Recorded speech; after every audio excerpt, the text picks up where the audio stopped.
হাজু হাজু রে তোর জামই এসে, জামই রে কি দিবি নাস্তা পানি দে।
এই গাছটা কাল জাড়িয়ে নিয়ে গেছে, এরকম 4-5টা গাছ জাড়িয়ে নিয়ে গেছে।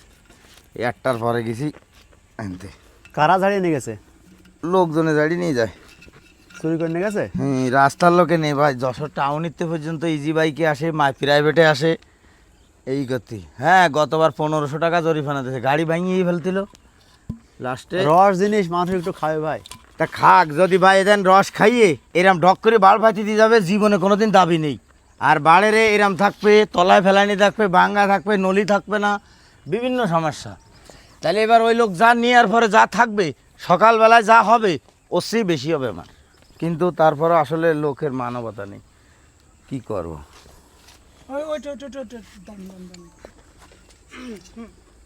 বললে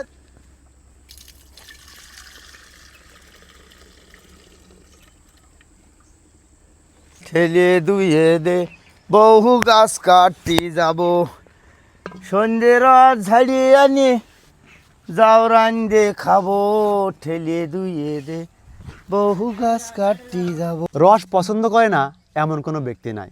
তাও যদি হয় আমাদের যশোরের রস, আমাদের যশোরের গাছিরা সকালবেলায় বাঘ ভাড় কাঁধে নিয়ে সকালবেলায় রস সংগ্রহ করার জন্য ছুটে চলেছে। দেখুন, প্রতিটা খেজুর গাছে নেট ব্যবহার করা হয়েছে, কী জন্য জানেন?